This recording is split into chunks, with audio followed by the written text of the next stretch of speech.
Welcome to Think Big with Dan and Qasim. Join hosts Dan Melnick and Qasim Masood as they explore big ideas, limitless possibilities, and engage with visionaries, entrepreneurs, and thought leaders who dare to dream big, get inspired, motivated, and find practical tips for personal growth. Think big, dream bigger, and ignite your potential. All right, welcome to Think Big with Dan and Qasim. And if you want to go ahead and introduce yourself, tell us where you live and what you do for a living. I'm Angelina Stanton. I'm a licensed therapist in Pennsylvania. I live in Pennsylvania. Well, I guess it's like, in terms of licensed therapy, if you can tell us more about your practice, like really just how you got into it, and also, what is your ideal type of patient? Okay.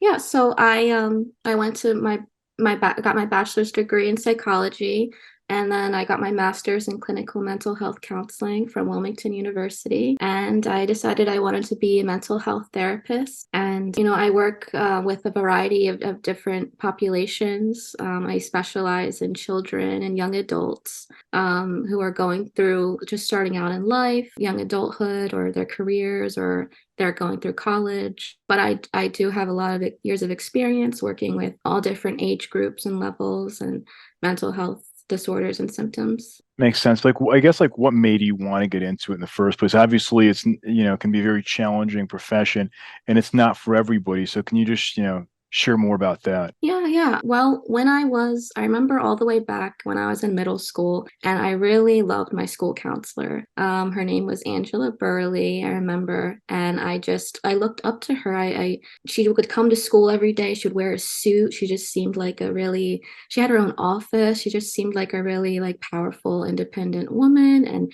she helped people. She helped the students. She helped me, and I just really looked up to her, and I wanted to be like her. And I remember writing an essay about it in my English class. And then, when I left middle school, it was a little difficult for me because I missed her and I didn't get to see her every day anymore. And then I met my high school counselor, and I was intrigued by what she did too. And I really knew that I wanted to do something along the lines of whether it was school counseling or mentorship or consulting.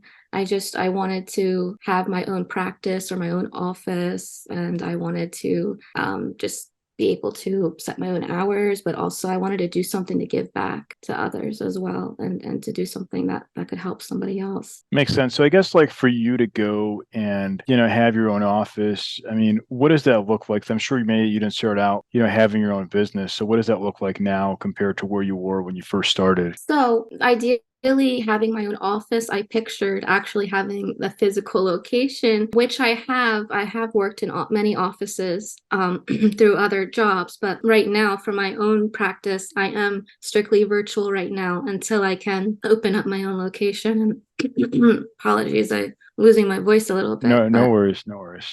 So in a sense, yes, I still have my own office, even though it's virtual, and I could still set the ambience of the room, change my background, make it comfortable for the client. Makes sense. So in terms of, you mentioned that you have like your own office now, it's virtual, but do you have like your own practice? Do you have other therapists that work for you? Like, what does that look like in terms of your business? So about several months ago, I decided to open up my own practice and file for my LLC, limited liability company. And I just decided that, I want to do something, I want to create something of my own, and I want to establish, my own business. Right now, it's just me. I don't have any other employees, or partners, but my goal is to eventually expand in the future. And what does that look like yet? I don't know. I have big dreams and ideas. I definitely want a location, preferably in Pennsylvania and New Jersey, and virtuals, continue that. But I also want to integrate yoga or holistic wellness into the practice as well, and not just have it be mental health counseling or life coaching services, but also integrate other aspects of wellness. So, for you launching this business, I'm sure it hasn't been easy. So what have been, I guess, some of the biggest challenges for you thus far? So the biggest challenges is it's a slow startup, and I bet, many other business owners can relate that probably during their first year, there's been a lot of mistakes, a lot of learning curves. You're not the expectation that you are booming in business and you're getting the phones ringing off the hook and you're getting that income stream. I haven't met anybody who's had that happen, and certainly not for myself. So it takes a lot of dedication, a lot of patience. You have to really tell yourself that you want it bad enough, that you're willing to learn from mistakes, you're willing to fail, you're willing to wait a little bit. Makes sense. But like, since you've launched, how have you been able to, acquire your clients or patients, right? Is it people that you've worked with in the past, or have you really had to like launch marketing campaigns to get in front of them? So a lot of it has been marketing and teaching myself, because it's stuff you don't learn in school. They don't teach you how to market for yourself or network. So I've been, networking with other professionals, consulting with other professionals. I've been trying to market myself on social media, on my website, Psychology Today. What else have I? So many. I have a thing on my car, a poster on my car that so it has my website and the phone number to call. So just getting really creative with it. But what has been, I guess, so far the most successful marketing method for you? So I think social media. I've reached a lot of people over social media, and I have partnered with Growth Therapy. I don't know if you've heard of Growth Therapy, but they're one of the companies. Some similar companies might be Headway or BetterHelp. Growth Right. Therapy is another platform that they credential you faster with insurances, and they help to market you on their website. Sort of like Psychology Today has their own website, Growth Therapy has Yeah. their own website. But I think they have a lot of reach on Facebook and social media. I have gotten calls from clients saying that they were scrolling through Facebook and they saw Growth Therapy, and they clicked on it and they found me. So that's one of the things that have been very helpful. But I'm just curious, right? Because there are lots of therapists, and you mentioned that you're more focused on younger folks. So when you're, even if you're running an ad, or if you're, like putting yourself out there on Facebook, how are you positioning yourself to say, hey, like, I'm the right choice for you, hypothetically? I think that, many people have that challenge of like, okay, is this therapist going to be a good fit? Yeah. So I think it really helps to specialize. You have to find your niche. And at first I didn't believe in that, because I was like, well, if I only specialize in one thing, it's really going to limit, my clients that are going to contact me. But really, I found that it has increased the amount of clients who've contacted me.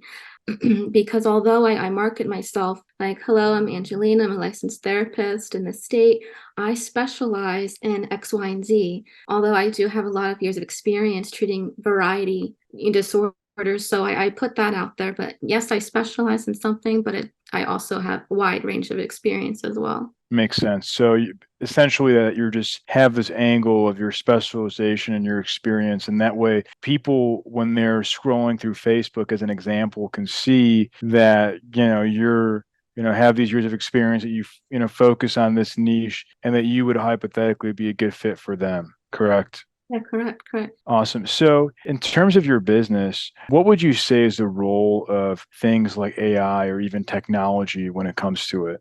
So I'm still learning about AI. I've been seeing it on TV and the news a lot. I just think it's amazing, what they can do with technology nowadays, and I'm interested in learning more how AI can help me. I've heard they could even do a lot with pictures. Even when I'm scrolling through Instagram or social media, somebody will post, AI made this picture of me out of nothing somehow. So it's just it's really cool, and yeah, I'm interested in learning more of how it can help me with my marketing. Makes sense. So, in terms of your goals, right, you mentioned that you want to scale up and have a location. So, what does that look like for you in terms of monthly revenue? Like, where do you want to get to in 1 year from now, just compared to where you're at right now? So ideally, I'd love a six-figure salary a year from now. I don't know if it's going to happen a year from now, but it's definitely doable. And so I'm gonna keep giving it my all, and keep trying, and eventually I'll get there. What do you think is like the biggest hurdle between you reaching your goal of 6 figures in annual revenue compared to where you're at now? So you have to have the time and money. So when money's tight, it's like you've got to get creative with your hustle, and you've got to be able to put in a lot of work actually up front. And with managing a family, managing a personal life, managing finances, and a number of other things, it can be difficult. Makes sense. So what would you say is like your top priority in like the next few months as you're continuing to run this business? So my top priority would be to boost my client caseload, because I do have a little bit less than a handful of clients, but I believe that that will grow, and maybe take a little bit more time because I'm a fairly new startup, just 6 months ago, just opened my LLC. So for me to have 3 clients is still a big deal, I think.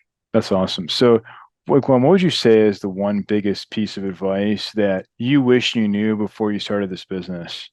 So I guess me thinking that it would happen sooner. That I would have so many clients that the phone would be ringing, and I would have the opposite problem rather than the phone not ringing. Maybe I thought that it would happen in 4 months, and then 6 to 7 months later, still waiting. So that, I'm learning that. And but at the same time, I sort of did just dive into the ocean without swimming first, because I can be like that. So, but it's a learning experience. It really is. Yeah, for sure. I think it's a common theme that we hear on this podcast. It's always going to take longer and it's always going to cost more than you think because you always, just to your point, it's, you're kind of hopping in there and, doing something for the first time. It always like there is that learning curve of figuring out what works and what doesn't work when it comes to your business.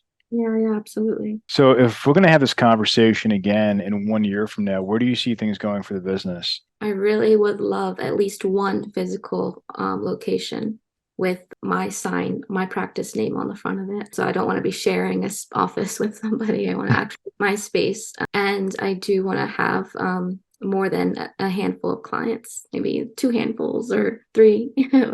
I also want to specialize in more things. I want to get additional certifications. So yeah, I think That's awesome. So if somebody watching this wanted to reach out to you, do you mind sharing your company website or best way to find you on social media? Yeah. My website is serenetherapy.life. So www.serenetherapy.life. And my Facebook is Serene Therapy and Wellness. And Instagram is my Instagram link is Serene Therapy with the underscore. My email is info@serenetherapy.life. And I'd be happy to type it out or send it to you or share again. It's a lot. Sounds good. Yeah, you can just send it to me and I'll put it in the show notes. Okay. Awesome. Well, Angelina, thank you so much for your time and we're rooting for you. Thank you so much, Dan. It's nice to meet with you. Likewise. Thanks. All right. Bye.